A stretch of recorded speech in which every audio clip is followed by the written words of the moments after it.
season for the Pelicans up in the air. He talked to reporters about it yesterday, dealing with the label of being injury prone. Zion said, quote, "I can't escape what the world thinks and what people's opinions are. Physically, I'm fine.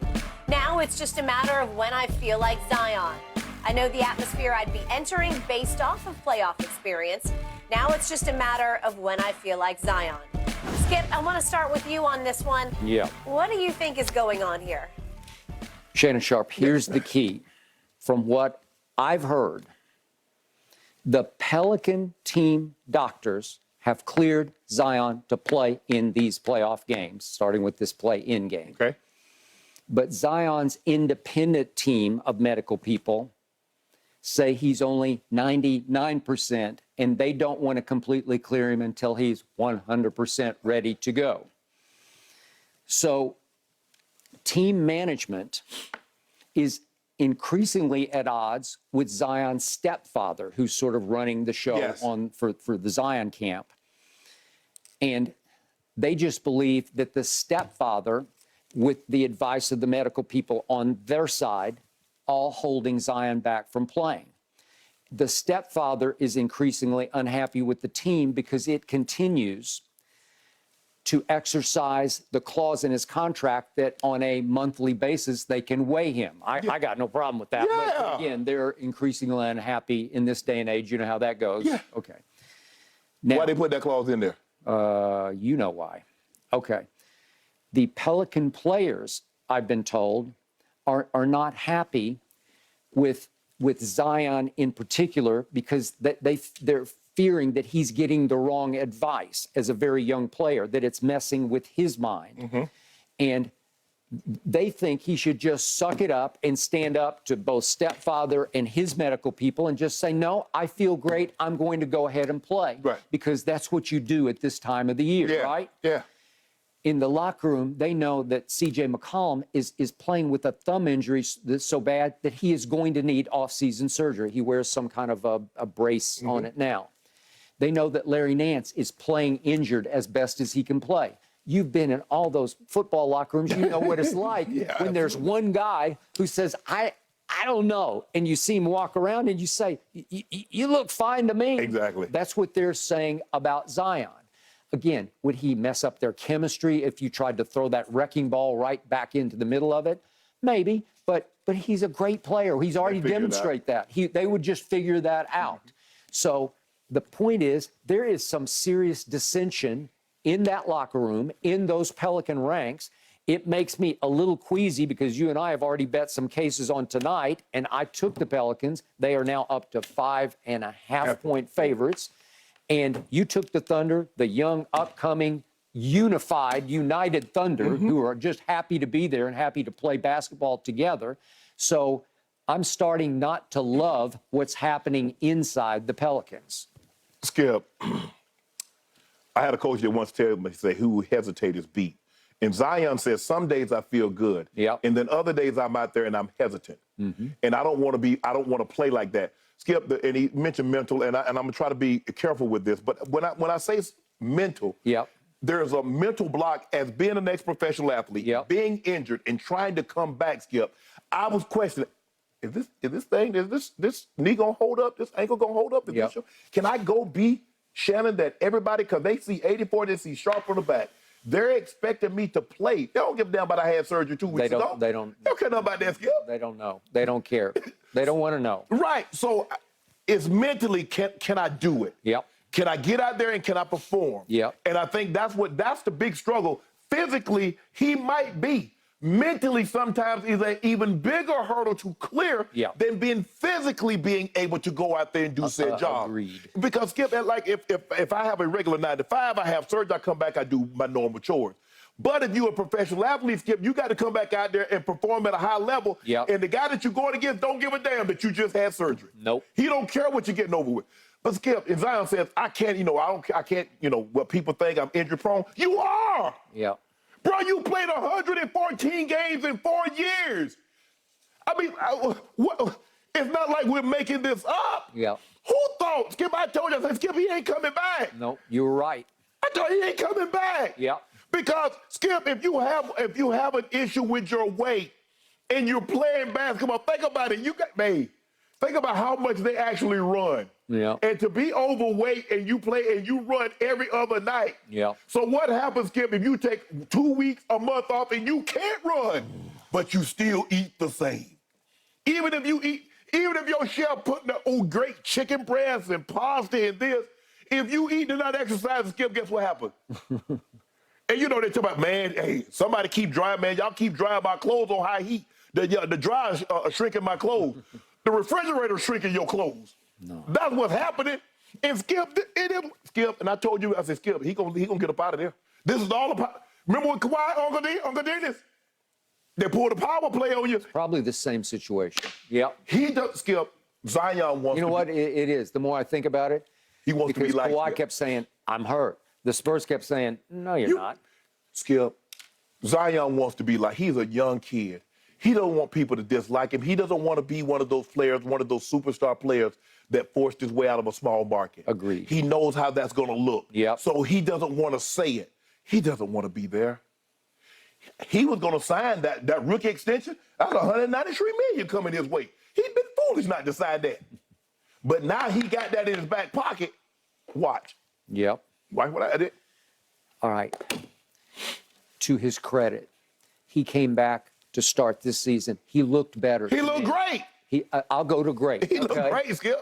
I think he did clean up his nutrition. Yes. I think he did get somebody to cook for him who knows how to cook clean. Mm-hmm. I think he recommitted to all of the above. But to your biggest point, when you're this young, you need to play to stay in shape. Because even though you might ride your exercise bike and I might be on my treadmill, it's different for a kid because you can't expect him to go chain himself to an exercise bike or go swim laps in a pool. They're just not going to do it. No. It's not fun. No. It's not how they've been in their lives. They never had to do When somebody asks you, Skip, say, what cardio should I do? Yeah. What do you like doing?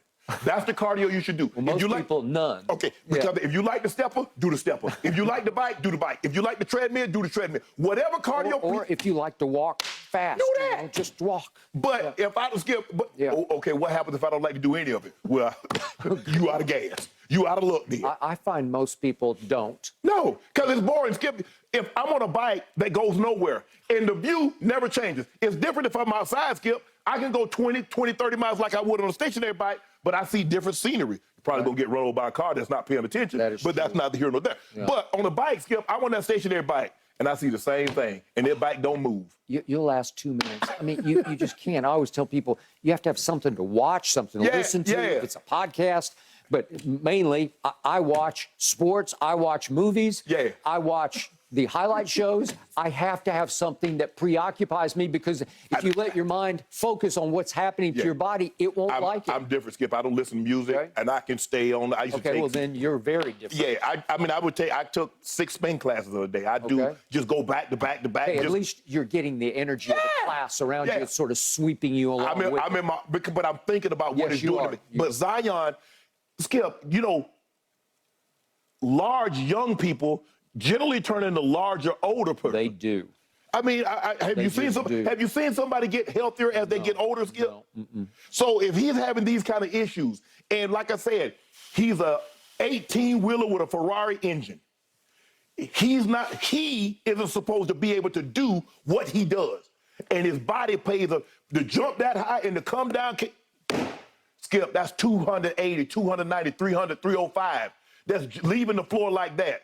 Charles Barkley would be the best example. And Charles says, Zion, you need to lose weight. He said, because that's what Moses Malone told him. Listen, I know Charles's game. He was not as explosive. No. But he was explosive, but not like him. But that just goes to show you, Skip, and he wasn't as big as Zion. No. So if he's more explosive and larger, he needs to he got to shave it down, Skip. Shannon, when he played, he was extraordinary. Yes. When you're making 62% of your shots, it's just, we don't see that. Skip, a man that size, Skip, he blew out a shoe.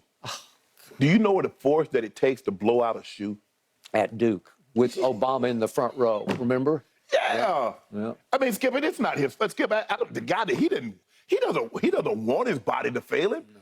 It's just that the way it was constructed, it wasn't meant to do what he asked it to do. Yep. And he is injury prone. Zion, we're not making that up.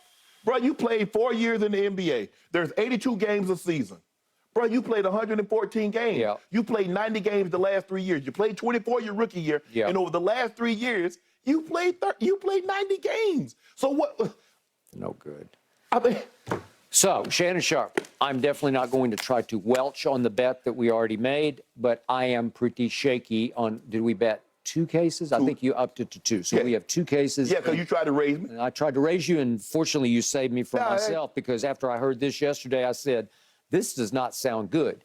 My one saving grace is somehow Brandon Ingram, when all this swirls around in the locker room, he just says, okay, I got this. And here he'll come. Yeah. And however great he can be tonight, he will be that great. He will be right. He's gonna be sensational. Yep. But it's gonna be him and SGA. They're gonna be going back and forth. We'll be going back and forth, not mano a mano. No, they won't guard each other. But I'm just saying. You know what?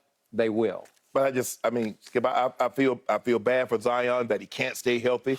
I feel bad for the Pelicans because I believe they have a guy that doesn't want to be there, and I don't know. I don't see it ending well for them. And you're never going to get the money back. You never. At least they can say, well, we did get somewhat comparable value back for AD. I mean, BI did turn into an all-star. Yeah. Josh Hart played well for him. They got a couple of other players, Skip, but I don't know what. It's just a bad funny. situation. You and I from the start, pre-draft. Yeah. I said, I love Ja, but I got to give Zion the edge just because he's bigger, more powerful, but he's got to stay healthy. And now, who made the right choice? Ja's got all of his off-the-field issues, and it's like kind of 50-50 right now. But if Ja can, at least he's out there playing. But here's the thing, Skip. Ja can clean that up. Yeah. Clean his behavior. He can. He can't change the way he plays. No. He's a large man that plays a style that's above the rim. Yeah. So he can't change that, or he's not Zion. Yeah. Well, history so far would tell you were correct to go Ja in the draft. Skip, I'm going to ride with you on tonight's game. I'm sticking with my Pelicans, Good and I'm for you. predicting a triple-double for Brandon Ingram. Okay. We will I'll buy find that. out. Me I too. love it. I'm All predicting a triple-double. Beignets, etouffee, and boudin that you're going to buy me after I win this. I'll cook it for you if you win this. Absolutely. I'm winning. All right, guys. Let's move on to the Eastern Conference. How big of an upset was that Hawks victory last night over the Miami Heat? That's coming up next right here on Or was it just Undisputed. cold?